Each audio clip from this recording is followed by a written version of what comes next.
Hi అండి అందరికి Covid లో డ్రైవింగ్ పని అంటే డ్రైవింగ్ కదండి. కోవిడ్ లో ఏది చెప్పినా అయితే మనం అయితే చేయాలి. అంటే ముందు మా ఫ్రెండ్ వాళ్ళ మేడం అయితే పిలిచి జూలి అయితే చేతులు పెట్టి ఇది బరిపల్లక తెల్లగా రావాలని చెప్పింది. మేడం కాడేమో తలగా ఊపినాడు, ఈడికి వచ్చి ఎంత బరికి ఇది అయితే తెల్లగా రావడం లేదు. రెండు బరికి పెట్టిండు, నేను బరికి పెట్టినా ఆహా ఇది తెల్లగానే రావడం లేదు. తెల్లగా వచ్చి దేవుడు కానీ ముందు చేతులు నచ్చండి. కోటింగ్ లో ఏమో బ్రష్ కొట్టిన తర్వాత నీళ్ళు అయితే కొడతాము, అయిపోయింది. మళ్ళీ రెండో కోటింగ్ అంట, మళ్ళీ ప్యానెల్ చల్లుతున్నాడు. ఎన్ని సంవత్సరాలు అయిందో ఏమో కానీ జూలియా క్లీన్ చెప్పి పరమ చండాలంగా అయితే ఉంది. ఫ్రెండ్ వాళ్ళ మేడం చూడండి, జూలియా గడిగేటప్పుడు సరుపు నీళ్ళు కాళ్ళ మీద పడతాయని షూ అయితే పెద్ద ఇచ్చింది, పోతే కాళ్ళకు బొక్కలు పడతాయని షూ అయితే వేసుకొని గడుగుతున్నాడు. ఒకసారి బ్రష్ చేసి అయిపోయిన తర్వాత నీళ్ళు అయితే కొట్టి ఈ విధంగా క్లీన్ అయితే చేసి ఈ విధంగా రోల్ అయితే చేసి బకెట్ల మీద పెట్టినాము. నీళ్ళని కిందికి పోయేటట్టు ఏమన్నా సాయంత్రం అయితే ఓడదీసి ఆరబెట్టాలి. మేడం వాళ్ళ అల్లుని కార్ అయితే నైట్ అయితే బండి కార్ స్టార్ట్ కావడం లేదు, అందుకని ఏమైంది అని చూస్తే బ్యాట్ అయితే డౌన్ అయిపోయింది.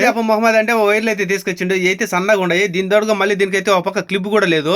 లావ్ వైర్లు అయితే బ్యాటరీకి బెన్నే ఛార్జింగ్ ఎత్తి బెన్నే కార్ స్టార్ట్ అయిపోద్ది. మొత్తానికి అయితే చాలా టైం పట్టింది, మొత్తానికి అయితే కార్ అయితే స్టార్ట్ అయిపోయింది. మీకు నచ్చినట్టయితే మరిన్ని వీడియోస్ కోసం సబ్స్క్రైబ్ అయితే చేసుకోండి. పోతే అదే చేత లైక్ కొట్టండి అన్నంలో చెల్లెలు.